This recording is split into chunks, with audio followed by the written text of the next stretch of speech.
Hello and welcome to another video. So in today's video, we're going to kind of look at that shadow self, right?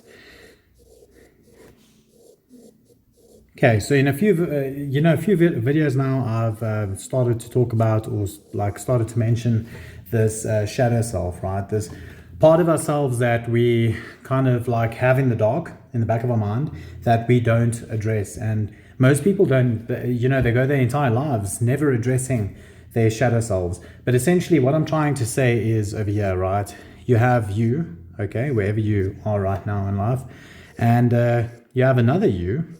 Okay, it might sound a bit strange and a bit weird, okay, but this is kind of how it works. And you're both kind of locked in a space together. And let's call this one, your dominant side, your conscious mind, and this one is your unconscious mind. And this is not a new concept. I mean, Carl Jung kind of popularized the quote and said, until you make the unconscious conscious, it will rule your life and you will call it fate, right?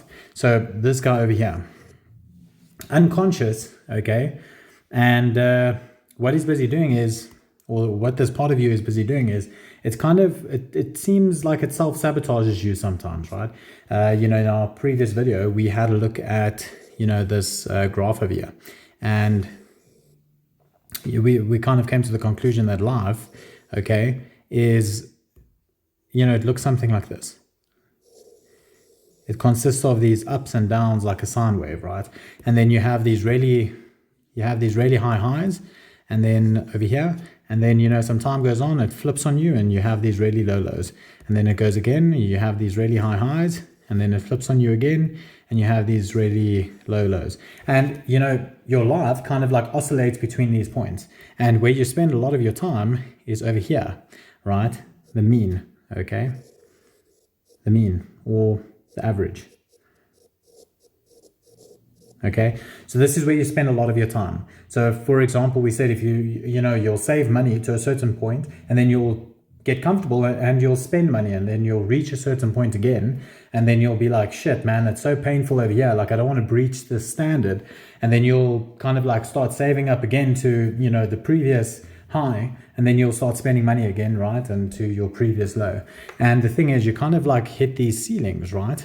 Okay, so over here's a ceiling and here's a floor, and here's a ceiling and here's a floor. And the thing is, you spend a lot of your time in this space, kind of like trading sideways. Okay, and if we know anything from the stock market is, when a stock is trending sideways, it's going nowhere. We either make gains and money in a bear market, okay, if you're a bear trader, or if you're a bull trader in a bull market. Okay, so you're either buying or selling. And essentially what we aim to do over here is kind of address, this subconscious guy over here, and understand, why it is that when we get to these tops, okay, he kind of steps in. So this is where your subconscious steps in over here, okay, number 2, and he kind of says, it's fine, let's let loose a little bit, right? So we spend, and then kind of brings you back down to that, and then, person, yourself over here, person number 1 in our drawing, okay, the conscious guy says, no man, consciously I can't tolerate this anymore, right? And then you start saving again. And that's kind of how it works. And it's kind of oscillating between those two. And the reason this happens is mainly because of trauma, right? So let's say the best way I know how to explain this is by explaining it this way, okay? You are over here, and let's say you are in a game of, dodgeball, for example. You're walking through life and people are busy throwing balls at you, okay?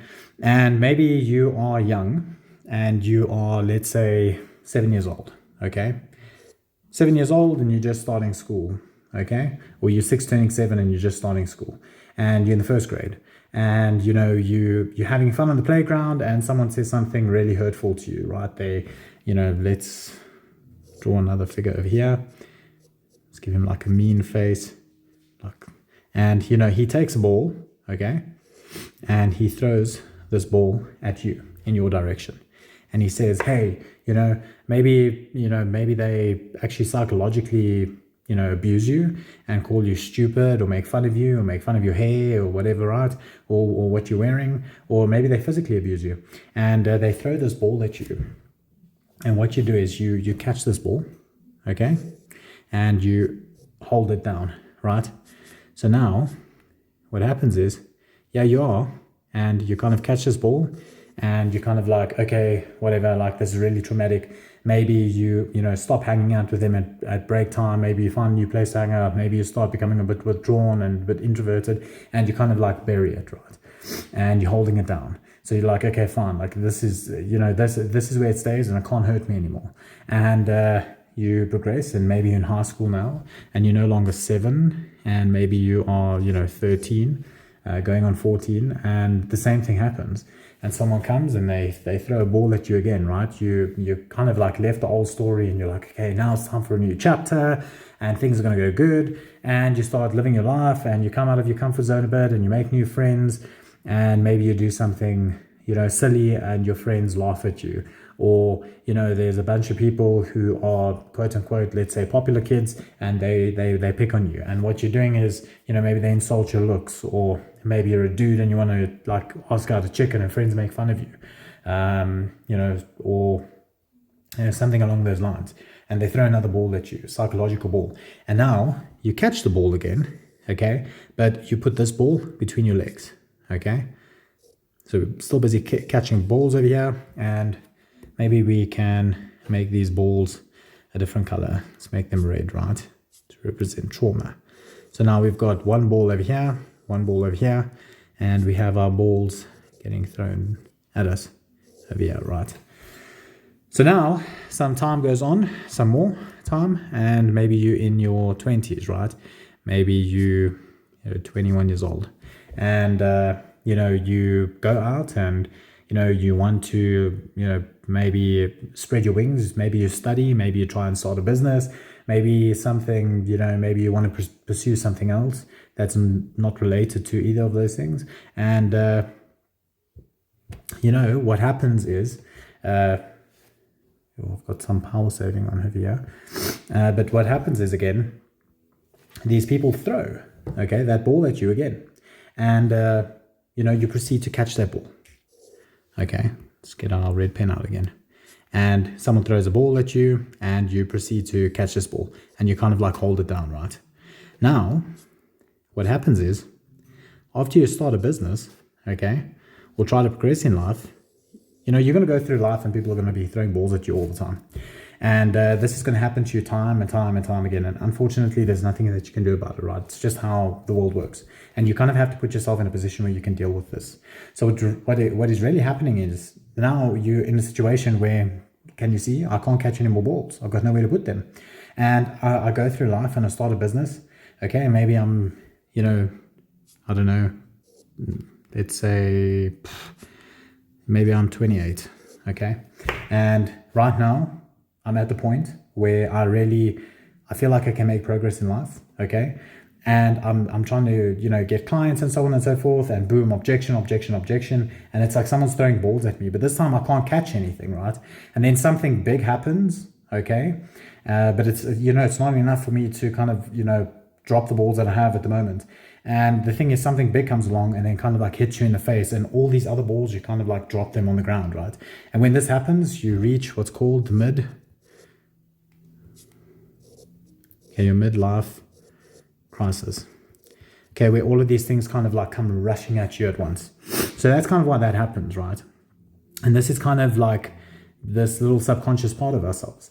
Now, we deal with this by doing what's called shadow work. I'm not going to go too in depth about it right now, but you kind of need to like sit down, okay, maybe put on some music and start to meditate, and kind of like go into a space where you can kind of address this guy over here. And you need to kind of like relive that trauma and kind of like integrate it into yourself, right? You have to kind of like make it a part of you and kind of like integrate it. And essentially what you're busy doing, is you're busy addressing that self, and you're kind of acknowledging what happened, and you're saying, okay, like, I understand everything that happened, and yes, it sucked, but hey, like, you're not that scared kid anymore. Like, I'm here, and I'm going to protect you, right? And hopefully I can get this done before my tablet dies. Let me actually just maybe run and get a charger. Okay, just got a charger. Now that we're back on track, all right, so you kind of have to like acknowledge everything that's happened to you up until this point, and then kind of like integrate it and say, okay, look, I understand everything that's happened to you before, right? But you no longer need to worry, right? I am here. And I think it was Jung or who said, the adult is created to protect the child, okay? So the person who you became was created to protect that small version of yourself, right? Maybe that is the 5-year-old you, right? And you're 30, okay? Or maybe you are, I don't know, maybe you're 28, and the part of you that you want to protect is the 10-year-old version of yourself, right? Maybe something traumatic happened to you when you were 10 years old, and you're trying to protect that side of you. Now, that's kind of like why you are in this cycle, if that makes sense. So essentially, what is happening here is you're just trying to protect yourself. So maybe, like when you get to this point over here, that little kid inside of you comes out, and, then they start to kind of like self-sabotage you in a way, right? And, or maybe you decide you want to let loose, and then when you get over here, the opposite happens, okay? And now you're kind of like trending in, this sideways graph. And essentially what we want to be able to do is, after we've addressed, this side of ourselves and this integration has taken place, and we've done kind of like the shadow work to kind of remove those energetic anchors, because this is exactly an energetic anchor. Like, picture yourself like you're over here, right? And you're like trying to like swim up for air, okay? And here's the water. Now the thing is, when something traumatic happens to you, okay, you kind of like, let's see if we can draw this as best as I can. Okay, these are kind of like, this is a chain. I'm going to see if I can draw an anchor over here.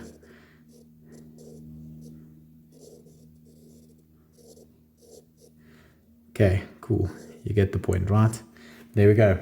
And you have this energetic anchor. And the thing is, you have like a few of these, right?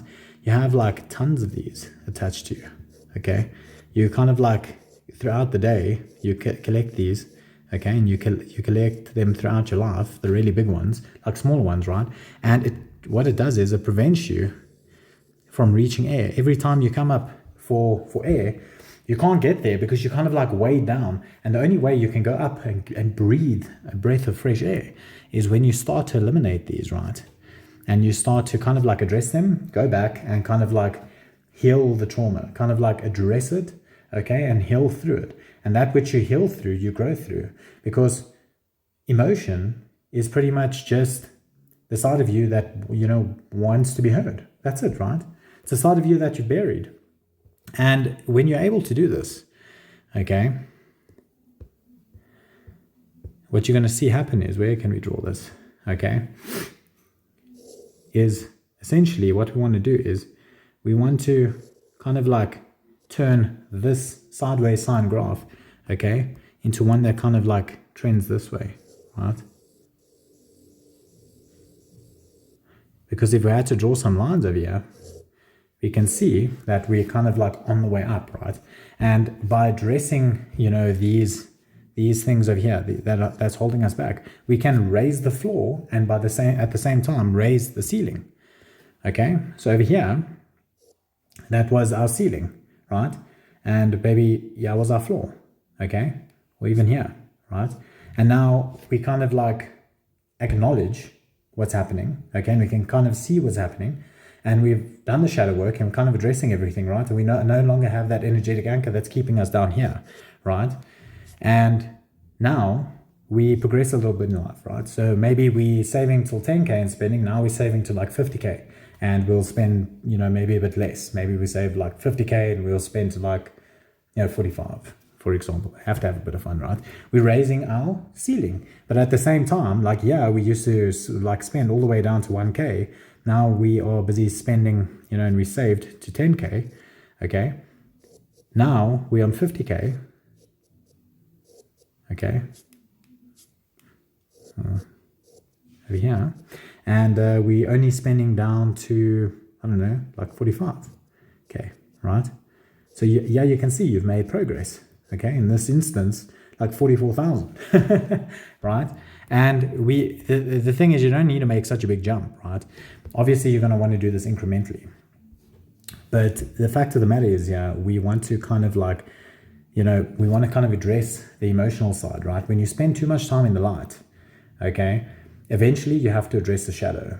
And all that's happening here is you've got this little kid inside of you, okay, and they're busy kicking and they're screaming and they feel neglected, okay, and you have been created just to protect that version of yourself, right? And if you never address it and you never get through it, this will keep happening to you. But once you do, and you do realize, you do finally have that integration, you will start seeing your life trending upwards in a positive direction. So that's been it for this video. It's kind of like a little bit of a video addressing the shadow self. I can go into it in more detail if you would like in a later video and at a later stage. I hope it makes sense. I know I tried my best to kind of like explain it. It is a hard principle. You have to study the works of Jung, extensively. He's got a few books on the topic. They're quite intense, quite dark. And when you go through them, it's kind of like, wow, it kind of like brings a lot of things to light, but then you also have to kind of like address it, right? It's not enough just to read or watch a video for entertainment purposes. You need to actually put in the work and put in the effort, right? And make sure that you're constantly growing in an upwards trajectory, right? We're put on this planet to be the best versions of ourselves that we can be and nothing less than that, okay? That's it for this video. I hope that it makes a lot of sense. Let me know down below what you think, and I will catch you in another video. Till then, go work on yourself, do some shadow work, and we will see each other next time. Bye-bye.